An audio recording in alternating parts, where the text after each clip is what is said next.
A'udzu billahi minasyaitonir rajim. Bismillahirrahmanirrahim. Assalamualaikum warahmatullahi wabarakatuh. Alhamdulillahi rabbil alamin. Wassalatu wassalamu ala asyrafil anbiya'i wal mursalin wa ala habibi qulubil alamin sayyidil Mustafa Muhammad sallallahu alaihi wa alihi wasallam. Pertama-tama marilah kita senantiasa memanjatkan puji dan syukur kita kehadirat Allah Subhanahu wa taala, yang mana dengan taufiknya kita bisa kembali bersama-sama mengikuti perkuliahan ini dengan tentunya mata kuliah pengantar usul fikih. Salam dan salawat senantiasa pula tercurahkan kepada baginda Rasulullah sallallahu alaihi wa alihi wasallam, kepada ahlul bait beliau, para maksumin salamullah alaihim ajma'in. Mudah-mudahan kelak kita semua memperoleh syafaat dari beliau, amin ya rabbal alamin. Baik teman-teman sekalian, para peserta didik, pada kesempatan ini kita akan kembali lanjutkan pengkajian kita atau materi pengantar usul fikih, di mana pada sesi kali ini, yaitu sesi yang kelima ini, kita akan membahas tentang masih berkaitan dengan tema-tema yang dibahas di dalam ilmu usul fikih ini, di mana di sini kita sudah catatkan bahwa pembahasan ilmu usul yang akan kita jelaskan pada kesempatan kali ini yaitu tentang usul amaliyah atau usul amali,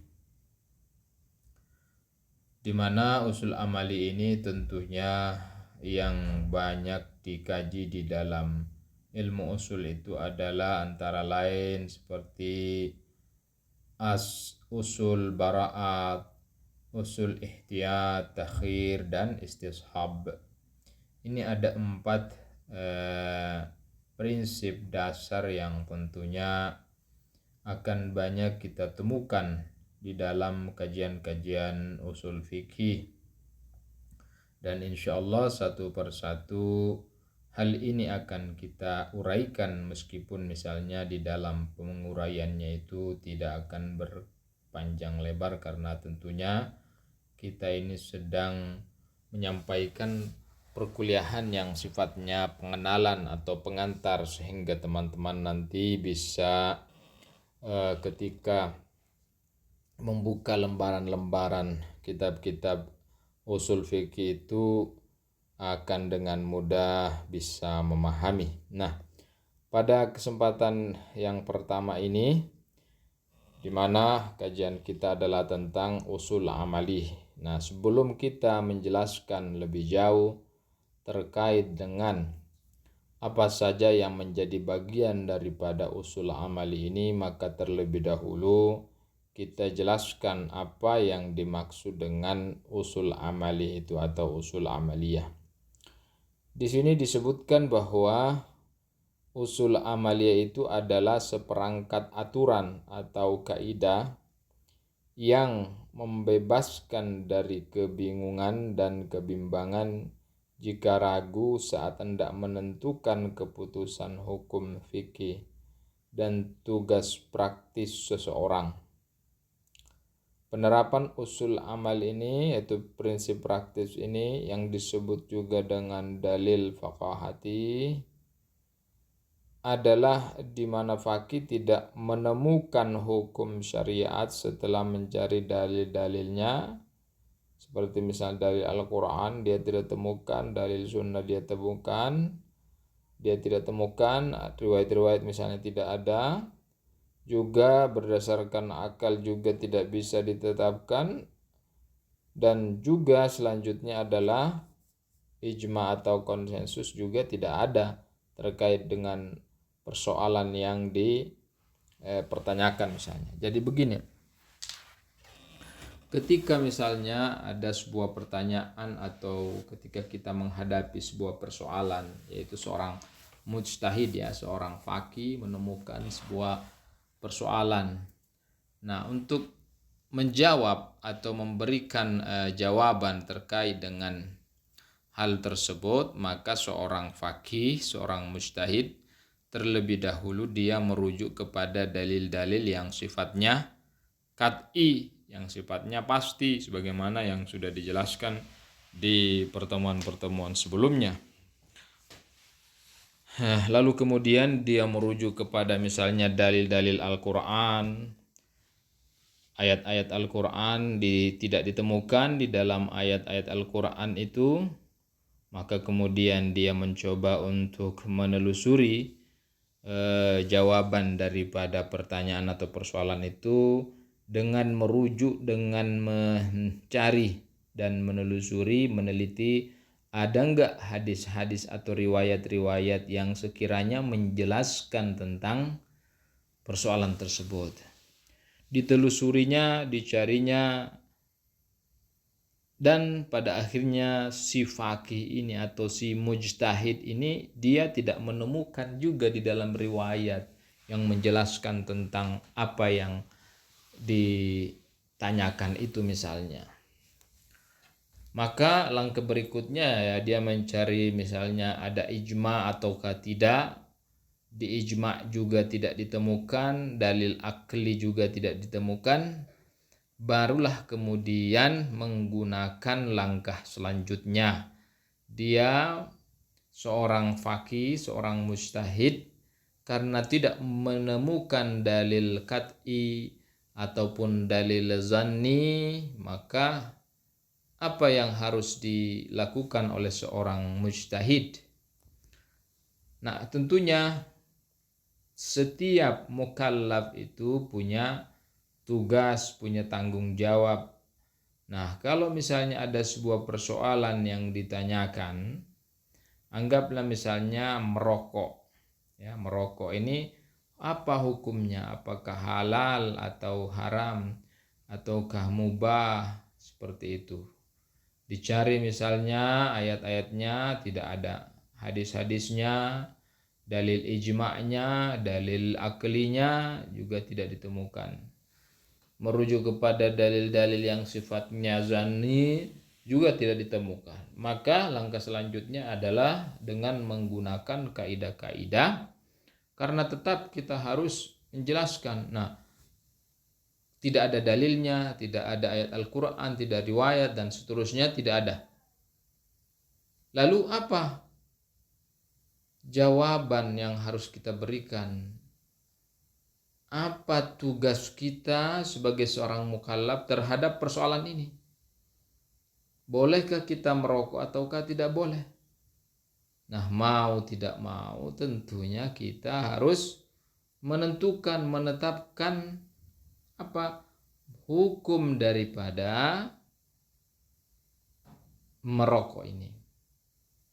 Bagaimana kita menentukan sementara tidak ada dalilnya? Nah, disinilah fungsinya yang disebut dengan usul amaliyah, yaitu prinsip-prinsip praktis yang tentunya menentukan bagaimana kita menyikapi persoalan ini. Nah, itu jadi fungsi daripada usul al-amaliyah. Nah, kalau di sini disebutkan bahwa ya kita kan sedang dalam keadaan kebingungan ketika kita tidak menemukan dalil-dalilnya, maka kita berdiri sendiri dalam keadaan bingung terhadap persoalan ini. Nah, ilmu usul memberikan solusi. Solusinya itu adalah menggunakan kaidah-kaidah usul amaliyah atau prinsip-prinsip praktis. Nah, dengan menggunakan kaidah-kaidah ini maka kita bisa menetapkan boleh tidaknya, haram tidaknya terkait dengan merokok tersebut. Nah, itu. Jadi itu tahapan-tahapannya ketika kita ingin menentukan, ketika seorang mujtahid misalnya ingin menentukan sebuah hukum. Nah, itu penjelasan singkat tentang usul amaliyah. Apa yang dimaksud dengan usul amaliyah? Yaitu suatu kaidah-kaidah, yaitu kumpulan kaidah-kaidah yang kemudian dengan kaidah-kaidah itu akan mengeluarkan kita dari kondisi yang sedang bingung tersebut. Nah, itu. Ya, contoh sederhananya mungkin nanti di penjelasan-penjelasan selanjutnya. Contoh sederhananya misalnya kita saat ini kita menemukan sebuah persoalan, misalnya saya sudah berwudu, ingin melaksanakan sholat. Saya berwudu, tapi menjelang beberapa waktu kemudian ketika misalnya mendekati waktu sholat, saya tiba-tiba ragu. Apakah wudhu yang saya ambil tadi itu sudah batal ataukah belum? Nah, dengan kondisi seperti ini, kita juga tidak punya dalil, tidak punya indikator yang mengindikasikan bahwa kita sudah punya wudhu. Nah, dengan kondisi seperti yang sedang kebingungan tersebut, kita kemudian menggunakan kaidah usul amaliyah ini, yaitu misalnya menggunakan prinsip aslul istishab, prinsip istishab. Dan dengan prinsip ini kita mengatakan bahwa yang tadinya kita yang tadinya kita yakin sudah berwudu lalu kemudian kita ragu, kaidah istishab mengatakan ibqa kan, apa yang sudah pasti yang sebelumnya itu kita sudah berwudu, itu yang kemudian ditarik ke depan. Ditarik lalu kita mengatakan saya sudah berwudu dan mengesampingkan yang namanya ragu tersebut. Nah, itu salah satu contoh, mungkin nanti akan dijelaskan. Nah, itu sekilas tentang apa yang dimaksud dengan usul amaliyah.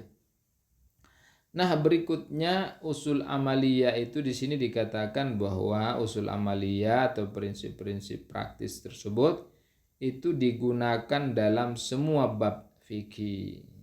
Nah, itu dalam semua bab fikih seperti misalnya bara'at, ihtiyat, takhyir, dan istishab. Atau yang digunakan dalam bagian-bagian tertentu dari fikih seperti aslut tahara, aslus sahih, as-sihha, dan lain-lain. Jadi pada prinsipnya usul amaliyah itu banyak sekali, bukan hanya yang 4 itu, tapi yang jelas bahwa karena keempat kaidah tersebut, yaitu bara'at, yaitu ihtiyat, takhyir, dan istishab itu, karena ia digunakan di semua bab fikih dari tahara hingga diat, itu digunakan untuk menentukan dan menetapkan sebuah hukum, maka ia dikaji di dalam ilmu usul. Padahal ada banyak kaidah-kaidah yang dikategorikan sebagai aslul amali atau prinsip-prinsip praktis tersebut. Ya, seperti yang disebutkan ini. Nah, selanjutnya kita coba untuk menguraikan satu persatu terkait dengan apa yang sedang kita bahas, di mana yang pertama di sini adalah berkaitan dengan bara'at atau prinsip bara'at atau aslul bara'ah. Nah, itu. Nah, menurut para ulama usul fikih, yang namanya aslul bara'ah itu merupakan salah satu prinsip praktis atau usul amaliyah yang dijadikan acuan bila mana terdapat keraguan-raguan pada taklif itu sendiri, dan apabila tidak ada dalil yang muktabar baik dari Al-Quran, Sunnah, Ijma' maupun akal, dan tujuannya adalah untuk menghilangkan tanggung jawab atas taklif yang tidak diketahui tersebut dari pundak mukallaf. Nah, itu. Jadi yang dimaksud dengan bara'at ini kan itu berkaitan dengan apa? Ketika misalnya kita ragu apa hukum taklif itu. Apa taklif kita terhadap misalnya di sini dicontohkan, contohnya ketika seseorang misalnya ragu apakah rokok itu haram ataukah tidak. Ya pertama-tama kita mencari dalil-dalilnya. Ada nggak dalilnya? Nah, kebetulan tidak ada dalilnya. Tidak ada misalnya ayat-ayat Al-Quran, riwayat, dalil ijma, dalil akli dan seterusnya. Tidak ada ditemukan. Tidak ada ditemukan dalil-dalil seperti itu. Nah pada kondisi ini karena berkaitan dengan taklif, hukum taklifnya itu, maka ada prinsip yang namanya prinsip bara'at. Bara'at itu adalah berlepas diri. Artinya ya di apa?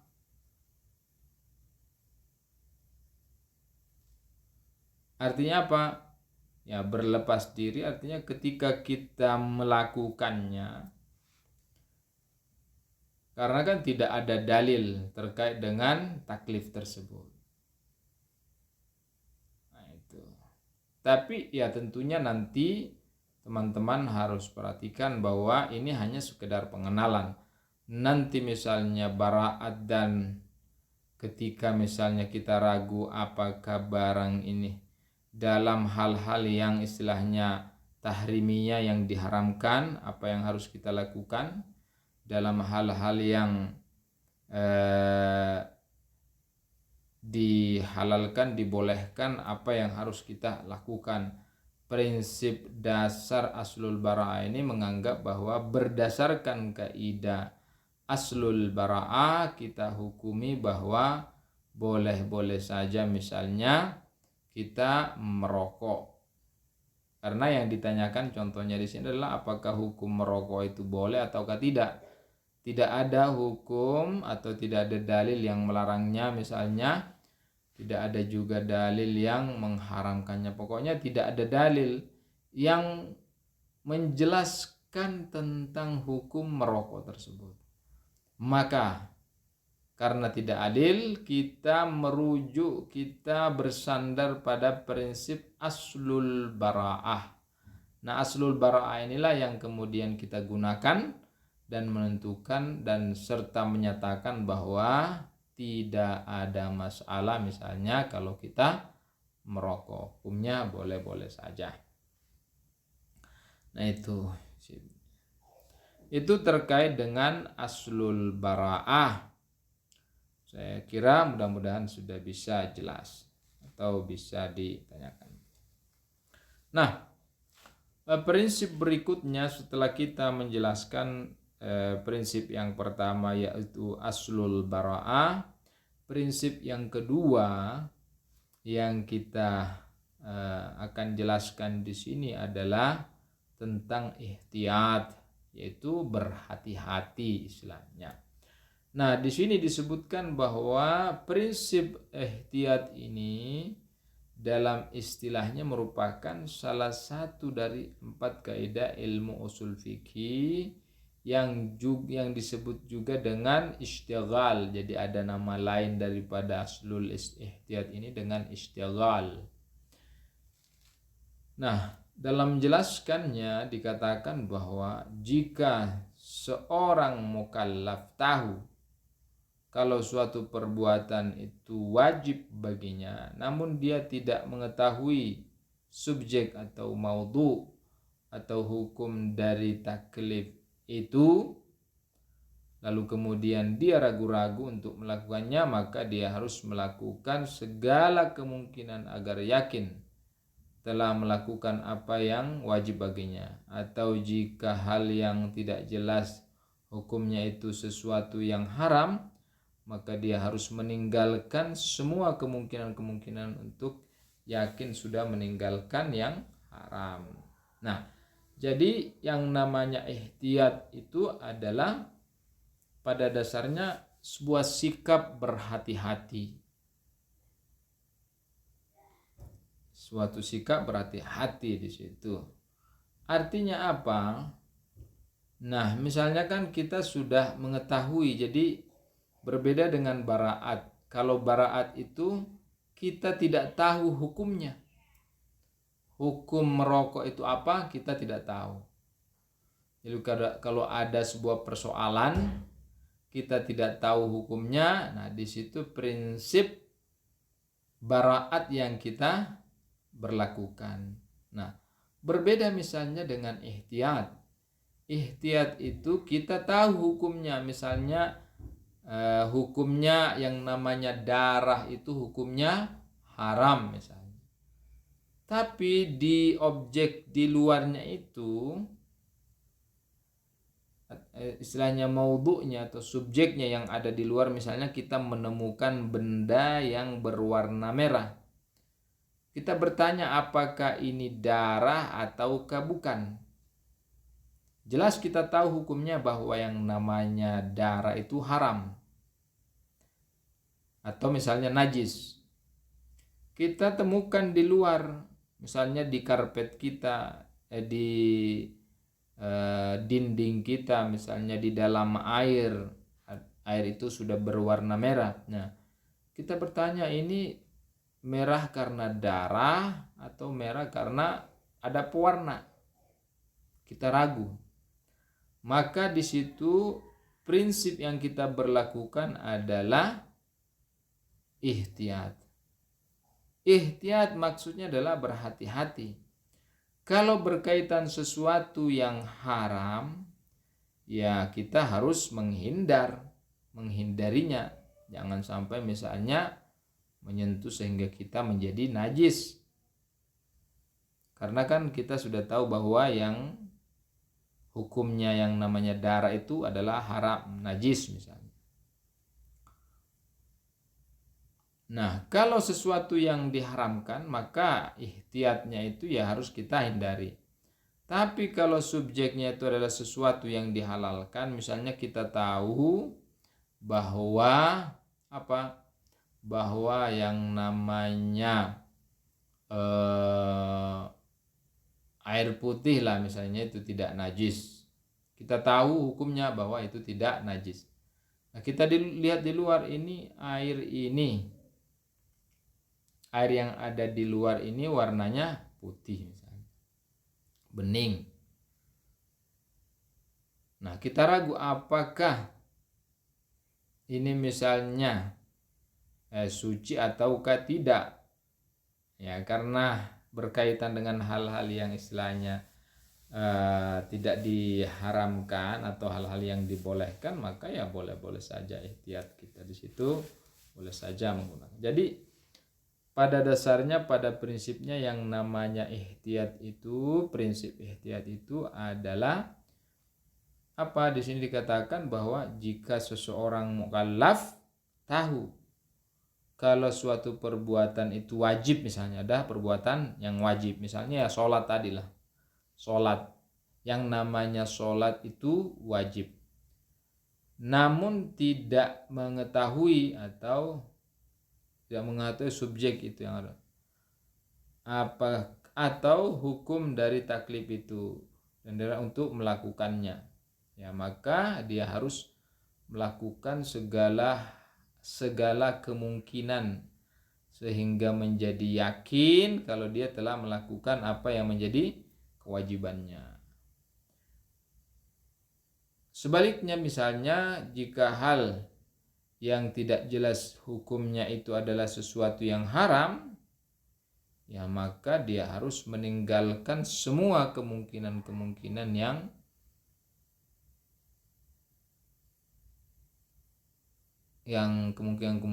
yang istilahnya haram tersebut, sehingga ia yakin kalau sudah meninggalkan yang namanya haram itu.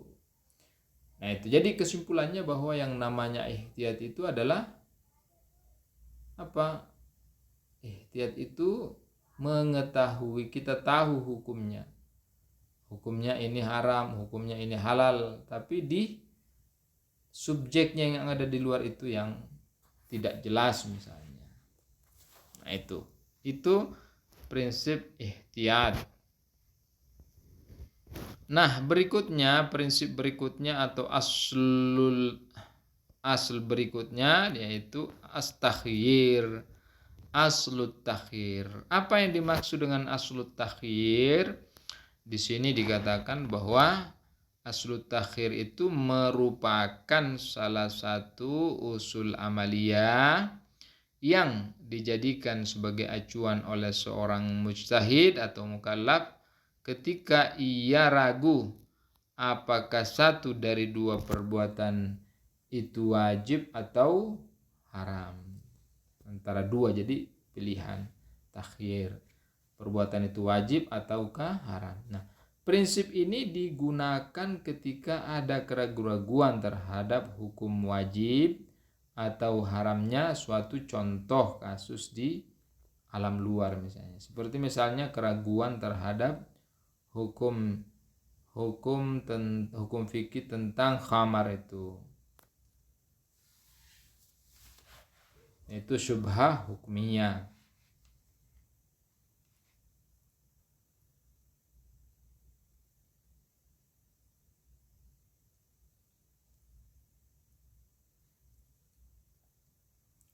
Tentang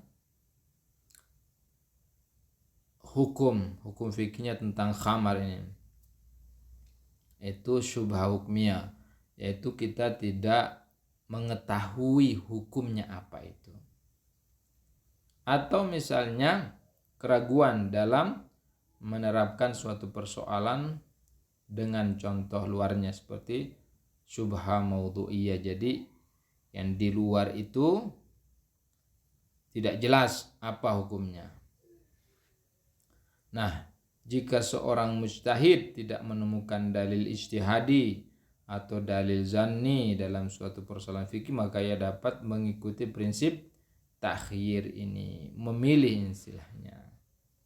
Memilih antara dua hal itu. Nah, ini takhyir. Jadi kesimpulannya adalah prinsip ini digunakan ketika misalnya seseorang itu dalam keadaan ragu-ragu terhadap hukum wajib atau haramnya. Ini wajib ataukah haram? Wajib atau haram ininya. Terkait dengan contohnya misalnya khamar itu.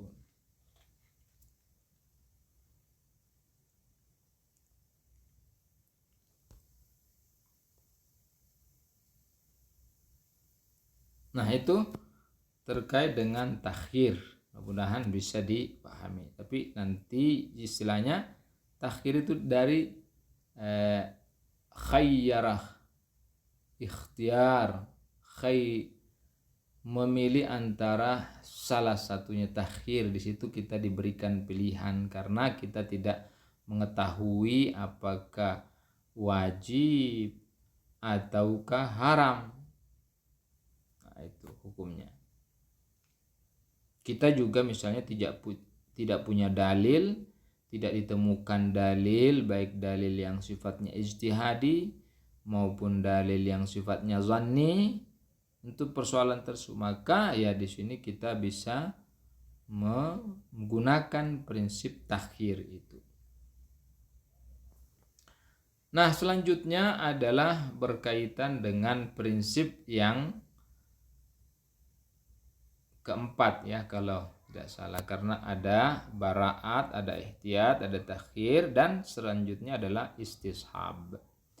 Nah, istishab atau prinsip istishab ini atau kaidah istishab ini ya sebagaimana sudah kita isyaratkan juga sebelumnya, itu istishab hukum, yaitu hukumnya itu yang diistishab, yang kita tarik misalnya, yang kita tarik ke depan, itu dengan tetap adanya hukum sesuatu yang diyakini ada sebelumnya. Nah, istishab merupakan salah satu kaidah dalam ilmu usul fikih dan salah satu dalil yang dikaji dalamnya jika seorang faqih misalnya, seorang mujtahid misalnya, seorang mufti misalnya tidak menemukan ayat, tidak menemukan riwayat muktabar dalam suatu persoalan fikih, maka berdasarkan syarat-syarat tertentu, ada syarat-syarat faqih bisa mengacu atau merujuk pada kaidah istishab. Dan juga si seorang mukallid juga bisa menerapkan kaidah ini jika misalnya dia mengalami kondisi ragu-ragu. Ya, contoh sederhananya itu ya seperti yang kita sebutkan sebelumnya, bahwa ketika misalnya kita ragu, misalnya kita ini sudah mengambil air wudhu untuk menunaikan ibadah sholat, tapi menjelang beberapa waktu kemudian sebelum kita menunaikan ibadah sholat, kita ragu pada diri sendiri, apakah wudhu saya sudah batal ataukah belum. Nah, di sini kita bisa menggunakan prinsip istishab ini. Tentunya ketika kita tidak mendapatkan dalil-dalil ya.